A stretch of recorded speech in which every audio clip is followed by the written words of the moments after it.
কাশ্মীরে সন্ত্রাসী হামলার পর থেকেই উত্তেজনা বিরাজ করছে ভারত পাকিস্তানের মধ্যে। এমন উত্তেজনার মধ্যেই সীমান্তে টানা 11 বার গোলাগুলির ঘটনা ঘটেছে। এরই মধ্যে পাল্টাপাল্টি পদক্ষেপ নিয়েছে নয়াদিল্লি, ইসলামাবাদ। এমন পরিস্থিতিতে জানা গেল ভারতীয় প্রতিরক্ষা খাতের গোপন অনেক তথ্য রয়েছে পাকিস্তানের কাছে। বিস্তারিত জানাচ্ছেন শেখ ফরিদ।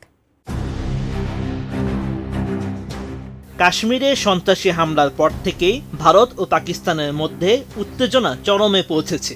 এর মধ্যেই ভারতীয় প্রতিরক্ষা খাতে ব্যাপক সাইবার হামলা চালিয়েছে পাকিস্তান ভিত্তিক হ্যাকাররা। ভারতীয় সংবাদ মাধ্যম টাইমস নাওয়ের এক প্রতিবেদনে এমন তথ্য জানানো হয়। ভারতীয় সংবাদ মাধ্যমটি জানায়, সম্প্রতি ভারতের প্রতিরক্ষা মন্ত্রণালয়ের অধীন একাধিক গুরুত্বপূর্ণ ওয়েবসাইটে হ্যাকিংয়ের ঘটনা সামনে এসেছে। এতে অত্যন্ত গুরুত্বপূর্ণ ও গোপন অনেক তথ্য ফাঁসের শঙ্কাও দেখা দিয়েছে।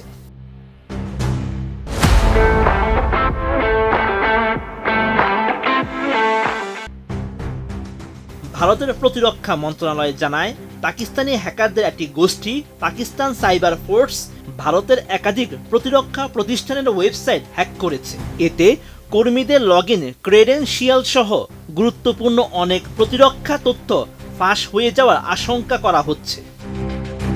পাকিস্তান সাইবার ফোর্স নামের একটি হ্যাকার গ্রুপের দাবি, তারা Manohar Parrikar institute of defence studies and analysis এবং মিলিটারি ইঞ্জিনিয়ার সার্ভিসেস এর ওয়েবসাইট থেকে গুরুত্বপূর্ণ তথ্য সংগ্রহ করেছে। এই সময় তারা কমপক্ষে 1600 জন ব্যবহারকারীর তথ্য সহ প্রায় 10 GB ডাটা নিজেদের দখলে নিয়ে নেয়। এছাড়া হ্যাকাররা আর্মার্ড ভেহিকল নিগম লিমিটেড নামক প্রতিরক্ষা মন্ত্রণালয়ের একটি সংস্থার ওয়েবসাইটও হ্যাক করার চেষ্টা চালায় এবং সেটি আপাতত অফলাইনে রাখা হয়েছে। সাইটের এক স্ক্রিনশটে দেখা গেছে একটি ভারতীয় ট্যাঙ্কের ছবি সরিয়ে সেখানে একটি পাকিস্তানি ট্যাঙ্ক বসানো হয়েছে। আর এক ছবিতে ভারতীয় প্রতিরক্ষা কর্মীদের নামের তালিকা প্রকাশ করে লেখা হয়েছে, হ্যাকড, তোমাদের নিরাপত্তা এক অলীক কল্পনা, MES ডাটা এখন পাকিস্তানিদের দখলে।